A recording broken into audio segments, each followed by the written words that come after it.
Last week we had a story about Curious George. Remember that? That's the little monkey? This week we have another one. Curious George goes to the hospital. Another one I loved when I was little. This story tells how George was a good friend. And that's kind of what we were talking about last week in Bible class in first grade. And how friends can be a help and encouragement to us, right? This story goes along with it, okay? So I hope you enjoy the story, okay? Here we go. This is George. He lived with his friend, the man with the yellow hat. He was a good little monkey, but he was always curious. Today, George was curious about the big box on the man's desk.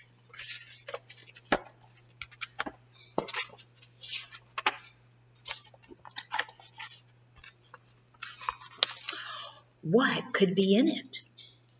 George could not resist. He simply had to open it. It was full of funny little pieces of all sorts of shapes and all sorts of colors. George took one out. It looked like a piece of candy. Maybe it was candy. Maybe he could eat it. George put the piece in his mouth, and before he knew it, he had swallowed it. Ew.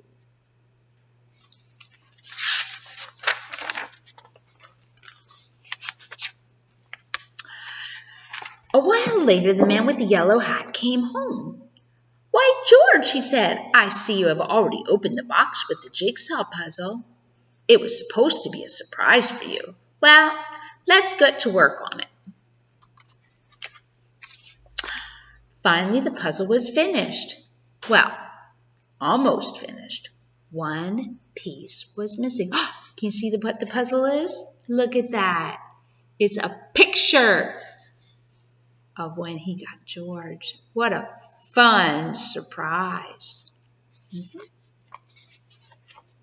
But uh-oh, it's not all there. That's sad.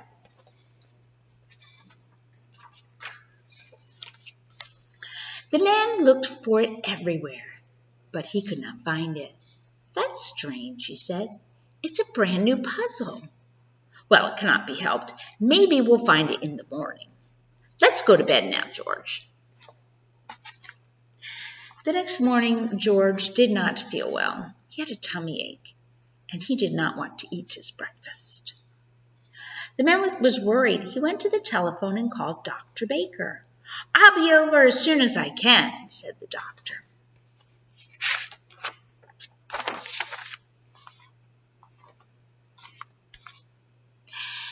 First, Dr. Baker looked down George's throat and felt his tummy. Then he took out his stethoscope and listened. "You'd better take George to the hospital and have an X-ray taken. I'll call them and let them know you are coming."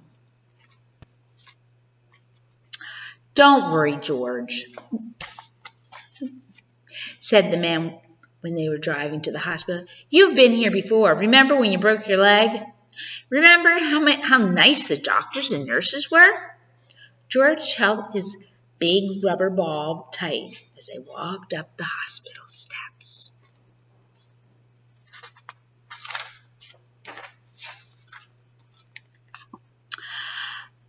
A nurse took them down a long hallway to a room where she gave George something to drink that looked white and tasted sweet.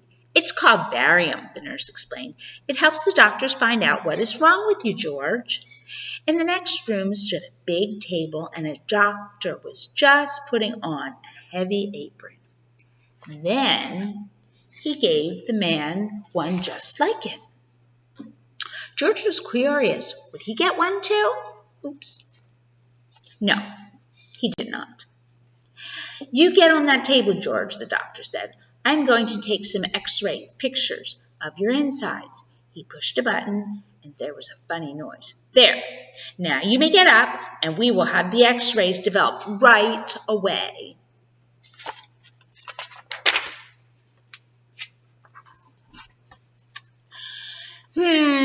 Let's see. There's something there that should not be, said the doctor when they were looking at the x-rays. Why, that looks like... I think that must be the little piece that was missing in our jigsaw puzzle yesterday, said the man. Well, well, well, said the doctor. At least we now know what's wrong with our little patient. I'll stay at the hospital for a few days. George will have to stay at the hospital for a few days. I'll tell Dr. Baker to come right away. They'll put a tube down his throat to get the piece out. It's only a small operation. I'll call a nurse and have her take you to the admitting office. There's my chair here. Okay.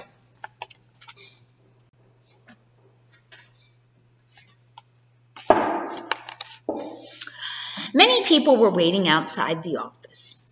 George had to wait too. Look, Betsy. Look, Betsy. The woman next to him said to her little girl, there's Curious George. Betsy looked up for a moment, but she did not even smile. Betsy had never been to a hospital before. She was scared. Where's Betsy? There's Betsy.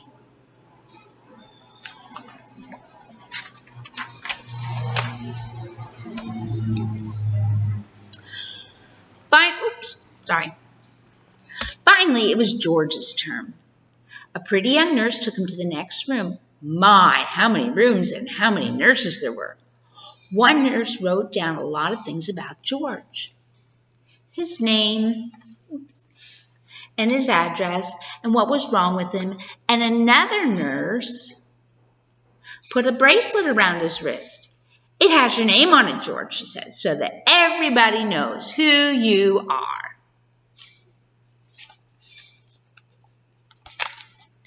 Then the pretty young nurse came back. My name is Carol, she said. I'm going to take you to your room now. We call it in the children's ward, and we'll put you to bed. There'll be lots of children to keep you company.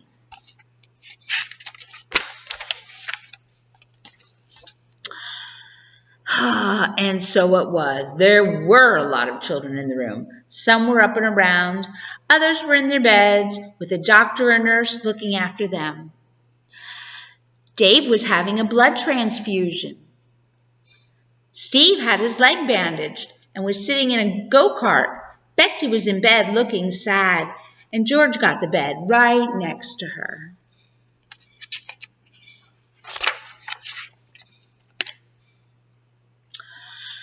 George was glad when he was in his bed at last. His tummy was hurting again. The man sat with him for a while. Now I have to leave you, George, he finally said. I'll be back first thing in the morning before they take you to the operating room. Nurse Carol will tuck you in when it's time to sleep. Then he left. George just sat there and cried. As he had promised, the man was back early the next morning. The nurses were keeping George very busy. One nurse was taking his temperature. One was taking his blood pressure. One was giving a pill to make you sleepy, George, she said. And one was getting him ready for a shot.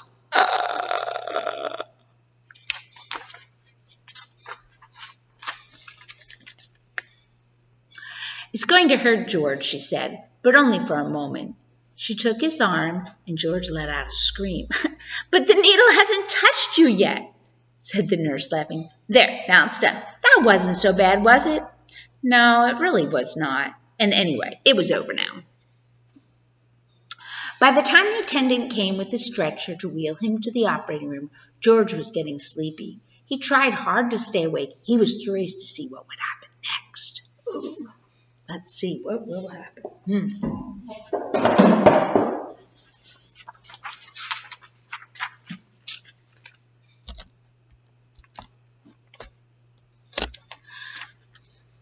He could see a big table with bright lamps over it. Doctors and nurses were all around.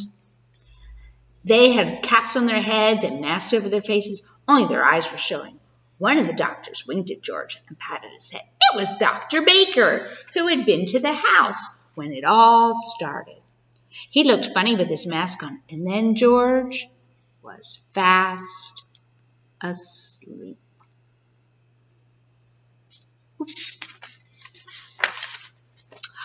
When George woke up, he did not know what had happened. He did not even know where he was. Then he saw Nurse Carol. "It's all done, George," she said. "They got the police out. In a day or two, you will be running around again." The man had brought him a picture book, but George felt sick and dizzy. His throat was hurting. He was not even curious about the new book. He closed his eyes again. "We'll let him sleep," said Nurse Carol. "The more he sleeps, the better." The next morning, George felt better. He even ate a dish of ice cream. Dr. Baker came to see him, and the man, of course, came too. Betsy was watching him from time to time. She seemed a little less sad, but she still did not smile. Steve wheeled his go-kart over to George's bed. "Tomorrow I'll get up and try to walk," he said. "Boy, I can hardly wait."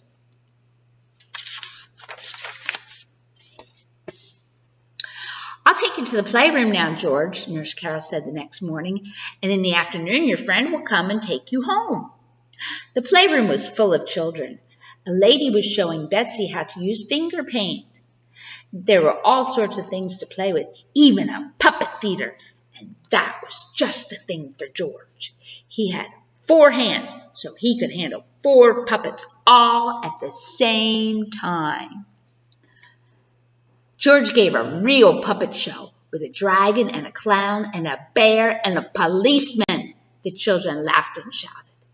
And even Betsy, for the first time, smiled a little bit. There was a TV set in the playroom and also a record player. George was curious. If he climbed on the record player and turned the switch, would it go around like a merry-go-round? It did. It started slowly, then it went faster and faster, and whoopee! George had lost his balance and was sailing through the air. Woo! Luckily, George landed on a soft cushion. The children cheered, and Betsy smiled again. George was so funny. But then the play lady picked George up. "That's enough for you now. You'd better go take a nap. Before lunch, we have a big day ahead of us. The mayor is coming to visit the hospital today, and later on, you will be going home, George." When George woke up, Steve was just taking his first steps. A nurse was helping him, and the children were watching. The go-kart was standing there empty. George was curious.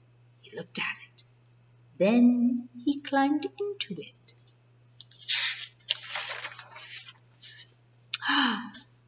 Then he grabbed the wheels, and then, while nobody was looking, he wheeled the go-kart right out of the room.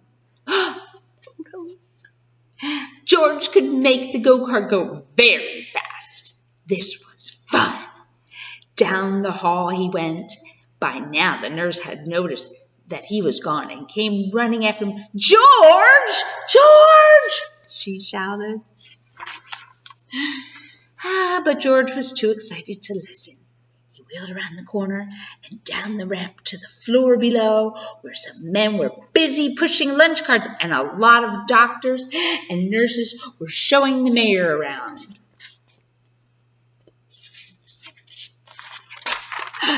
George tried to stop, but it was too late. Wham!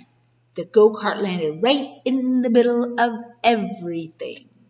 Lunch carts tumbled, spinach and scrambled eggs and strawberry jam were all over the floor. People fell over each other, and George was thrown right out of the cart and landed into the mayor's arms.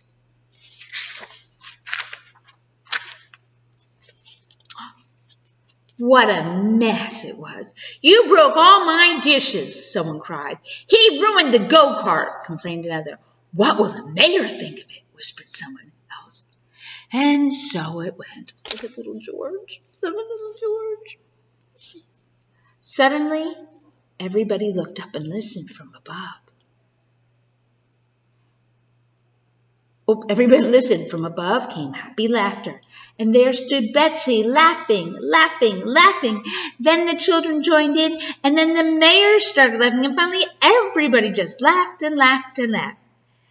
Everybody, that is, except George.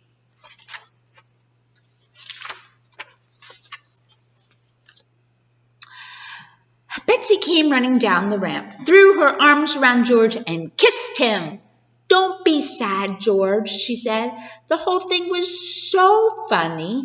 I never laughed so much in my whole life. I'm so glad you're here in the hospital with me." Now the director of the hospital spoke. "I'm sorry this happened, Mr. Mayor," he said, "but I think we'll just clean up the mess and be done with it." "George," he went on, "you've made a terrible mess, but you also made our sad little Betsy happy again, and that's more than any of us has done. And now I see that your friend has come to take you home. So goodbye, George. Take good care of yourself." The children crowded around the windows, waving goodbye when George and the man with the yellow hat were finally leaving the hospital. As the car was turning into the driveway, Nurse Carol came running after them. Wait! Here's a package with something that belongs to you, George," she called. "But don't open it before you get home." Well, George was curious. Who would not be? The moment he reached home, he ripped the paper off, tore open the box, and there was the piece of the puzzle that had caused all the trouble. "How nice of the doctor to save it for us," said the man with the yellow hat. "And now we can finish our puzzle." The end. What a isn't that a fun story? Right. George was funny, and he made the children laugh, and that's what good friends do, don't they? They help us to be happy when we're sad. But then George got sad because he messed up, right? And he felt really, really bad. But what did Betsy do? She came to make him happy and tell him, "It's okay. We love you anyway." Right? We can do that with our friends too, can't we? We can try to make them happy when they're sad. When they get discouraged, we can be there to say, "That's okay. I still love you." Right? I hope you enjoyed the story. We'll have another one next time.